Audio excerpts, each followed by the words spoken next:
Hello everyone, welcome to GD Perfect Classes. Learn, practice and grow. Today we will firstly we discuss about the basics of retailing, syllabus of basics of retailing. Chapter 1 is introduction, nature, scope and importance of retailing. Chapter 2 growth, present size and future of retailing in India.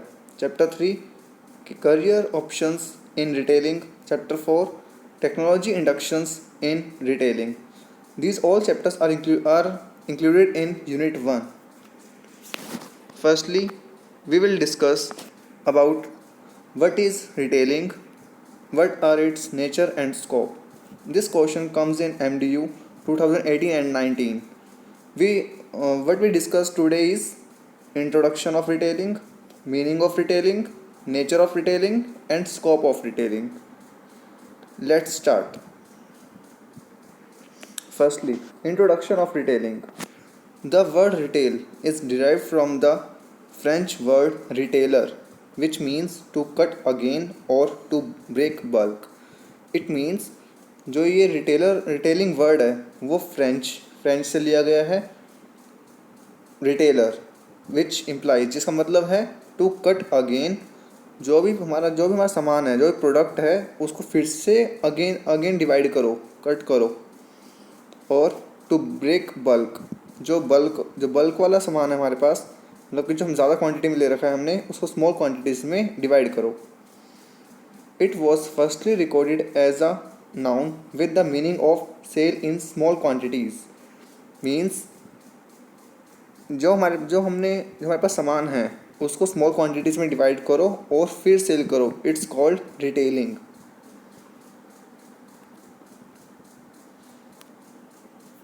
Next is meaning of retailing. Retailing का meaning क्या है? Retailing is the lucrative means profitable business which earns huge profit, but it has to perform its primary activity, that is to create and satisfy its customers. Means retailing जो है profitable business है, वो huge profits earn कर सकते हैं. Firstly इनको perform करनी होती हैं प्राइमरी एक्टिविटीज़. क्या क्या प्राइमरी एक्टिविटीज़ हैं इनकी? कि अपने कस्टमर्स को क्रिएट करना और उनको सेटिस्फाई करना. Means to create and satisfy its customers. Next point is retailing is the distribution channel function. Distribution channel function means जो हमारा प्रोडक्ट है उसको कस्टमर्स तक कैसे पहुंचाएं. This called distribution channel function. किसके थ्रू पहुंचाएं. Which one organization buys products from suppliers, firms and manufacturers.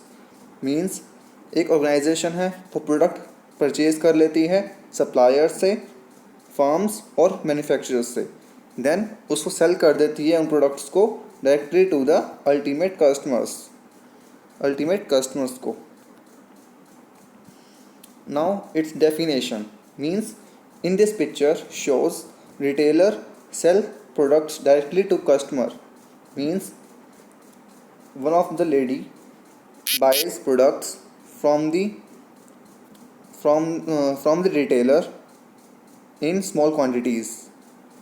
Means retailing is defined as it involves all types of activities which involves product of goods or services sell in small quantities directly to customer. Next is nature of retailing. Nature of retailing में first point dynamic.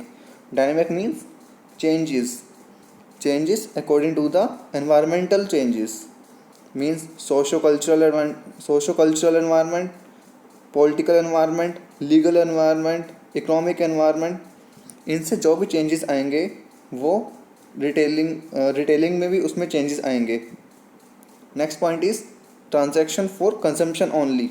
Means जो भी transaction होगी इसके अंदर वो consumption purpose के लिए होगी. मतलब कि जो हम कस्टमर्स को सेल करेंगे गुड्स, जो कस्टमर्स को कस्टमर वो अपने पर्सनल यूज़ के लिए भी यूज़ कर सकता है उसको, और हाउस होल्ड पर्पज़ के लिए भी, और उसको कंज्यूम कर सकता है। Next third point, factors affecting success. कौन कौन से फैक्टर्स इसकी सक्सेस को अफेक्ट करते हैं, रिटेलिंग की सक्सेस को अफेक्ट करते हैं। First is profit margin and second is sell of quantity of goods. Means उनका प्रॉफिट मार्जिन उसको अफेक्ट करेगा, जितना ज़्यादा प्रॉफिट होगा रिटेलर को उतना ज़्यादा फ़ायदा होगा। Next point is final link. It is the final link between the production of goods and the consumption of goods. Means जो प्रोड्यूसर जिससे रिटेलर सामान खरीद रहा है, परचेज कर रहा है, सप्लायर्स होलसेलर्स से सामान खरीद रहा है, और किसको बेच रहा है वो, कस्टमर्स को। कस्टमर्स क्या है, कंजम्पशन पर्पस के लिए लेगा, उसको कंज्यूम करेगा। Means it is the final link between production of goods and the consumption of goods. Next is nature of competition. Nature of competition किस किस से रिलेटेड कंपटीशन हो सकते हैं, प्राइस को लेकर कंपटीशन हो सकता है। देन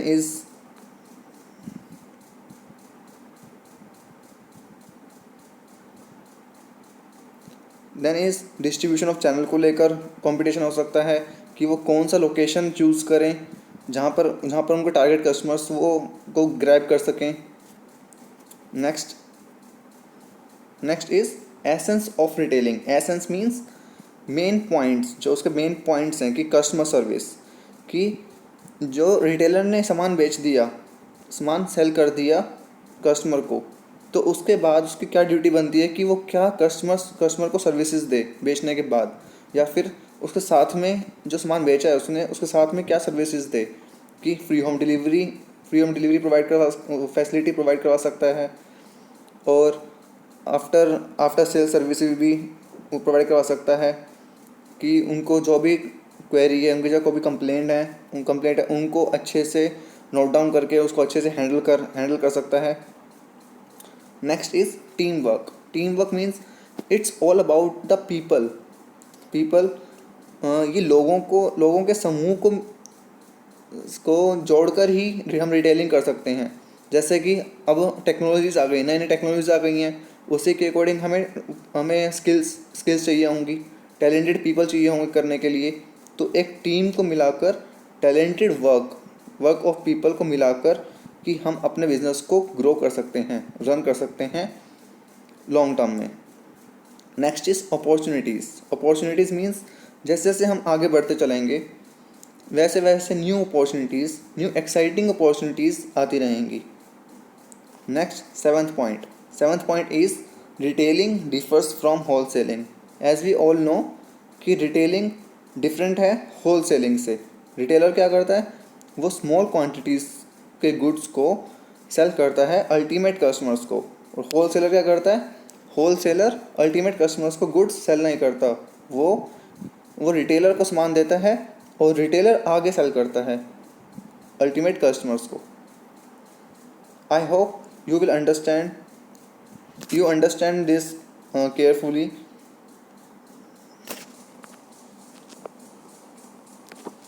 नेक्स्ट इज स्कोप और फंक्शंस ऑफ रिटेलिंग। जो भी रिटेलिंग के फंक्शंस होंगे वही उसके स्कोप होंगी। स्कोप मतलब जैसे कि हम कॉमर्स स्टूडेंट हैं, हम अलग अलग प्रोफेशनल कोर्स करते हैं, तो हम स्कोप देखते हैं कि हमारा आगे इन फ्यूचर चल के क्या स्कोप है, मतलब कि हमें क्या जॉब मिल सकती हैं, हमें कहाँ जॉब मिल सकती हैं। इट मीन्स एप्लीकेशन, कहाँ अप्लाई कर सकते हैं हम अपनी नॉलेज को। इट्स कॉल्ड स्कोप और functions of retailing. First is arranging assortments means कि जो रिटेलर है वो डिफरेंट वैरायटी ऑफ गुड्स को डिफरेंट सोर्सेज से परचेज करेगा और उसको कस्टमर्स को सेल करेगा इन स्मॉल क्वांटिटीज़ के अंदर। Next point is second point is selecting proper proper locations को सिलेक्ट करेगा। मीन्स जहाँ वो ऐसी लोकेशन चूज़ करेगा जहाँ उसके टारगेट कस्टमर्स उसको अप्रोच कर सकें, पहुँच सकें वहाँ तक। अब आजकल के दिनों में इंटरनेट एक one of the most important convenient location है फॉर ऑल द शॉपर्स, कि जहाँ शॉपर्स मीन्स जो भी रिटेलर है वो अपना सामान इंटरनेट पे अपलोड करके अपने टारगेटेड कस्टमर्स को ढूंढ सकता है, वहाँ तक पहुँच सकता है उस टारगेटेड कस्टमर तक। Next is third point, breaking bulk. Breaking bulk means जो भी मैन्युफैक्चरर और सप्लायर्स होंगे वो ट्रांसपोर्टेशन कॉस्ट को कम करने के लिए गुड्स को पहुंचा देंगे रिटेलर तक, और रिटेलर क्या करेगा, वो सेल करेगा कस्टमर्स को according to its needs and consumption. उनकी नीड्स और वांट्स को देखकर उनको सेल करेगा। Next fourth point is selecting right kind of goods. जो रिटेलर होगा वो राइट काइंड ऑफ गुड्स उसको चूज़ करनी पड़ेंगी और कस्टमर्स को अवेलेबल करवानी पड़ेंगी एट रीजनेबल प्राइसेस। कम प्राइसेस में कस्टमर्स को सेटिस्फाई करना पड़ेगा। Fifth point is handling complaints कि जो रिटेलर होगा उनको कस्टमर्स की कंप्लेंट्स को अच्छे से ध्यान से केयरफुली हैंडल करना पड़ेगा। Next point is sixth point, offering credit. In retailing जो गुड्स सोल्ड करते हैं कस्टमर्स को वो हम उधार पे भी बेच सकते हैं। इसमें customers can by the products and services now. जो कस्टमर्स है वो गुड्स और सर्विसेज अभी खरीद सकता है और पे बाद में कर सकता है। Seventh point is improving customer relations. In retailing, the main focus is on the point of improving customer relations. Customer relations को बिल्ड करना ही इनका मेन फोकस होता है, ताकि कस्टमर्स बने और इनकी सेल्स ग्रो हो और इनका बिजनेस लॉन्ग टर्म में ज़्यादा ग्रो करे। Next point is eighth, communicating with other channels means जो रिटेलिंग इन्वॉल्व करता है कम्युनिकेट करने में डिफरेंट चैनल्स ऑफ डिस्ट्रीब्यूशन के साथ। कौन चैनल ऑफ डिस्ट्रीब्यूशन कौन से, होलसेलर्स, सप्लायर्स और मैन्युफैक्चरर्स के साथ। Next is ninth point, holding inventory को होल्ड करना पड़ेगा ताकि जब भी कस्टमर्स की डिमांड आए ताकि वो इंस्टेंटली अवेलेबल हो सके प्रोडक्ट कस्टमर को। इसमें क्या हेल्प करेगा, इसमें it helps to keep prices stable, जिससे प्राइस स्टेबल बने रहें, और enables the manufacturers to regulate production, जिससे मैन्युफैक्चरर जो है वो रेगुलरली प्रोडक्शन कर सके। Next is tenth point, selecting proper sources of supply of goods. In retailing, different products are assembled from different manufacturers and wholesalers to meet the demand of the customers. Retailing के अंदर जो different goods हैं वो assemble की जाती हैं, इकट्ठी की जाती हैं डिफरेंट मैन्युफैक्चरर्स से, होलसेलर्स से, किसके लिए, कस्टमर्स की डिमांड को पूरी करने के लिए। Retailers have to be very careful while selecting proper sources of supply of goods at reasonable prices. अब रिटेलर्स को इस बात का अच्छे से ध्यान रखना होगा, उसको ऐसे सोर्सेज सिलेक्ट करने पड़ेंगे जहाँ पर गुड्स की सप्लाई हो सके रीजनेबल प्राइसेस में। Next is 11th point, training and motivating sale personnel. There are huge employment opportunities in retailing में बहुत ज़्यादा एम्प्लॉयमेंट अपॉर्चुनिटीज़ हैं। Retailers perform the functions of recruitment. जो रिटेलर है वो परफॉर्म कर सकता है फंक्शन ऑफ रिक्रूटमेंट मतलब एप्लीकेशन प्रोवाइड करना और उनको जॉब देना। जॉब देंगे तो उनको ट्रेनिंग देनी पड़ेगी और मोटिवेट करना पड़ेगा सेल पर्सनल को सेल्स करने के लिए। 12th point is developing inventory control techniques. एक इन्वेंट्री कंट्रोल टेक्निक्स हमें डेवलप करनी होगी जो हमें किस में हेल्प करेगा, to prevent over stocking of goods के ओवर स्टॉक को हेल्प करेगा, और loss of material due to theft. अगर कोई भी सामान चोरी हो जाता है उसको रिकवरी करने के लिए इसमें हेल्प करेगा।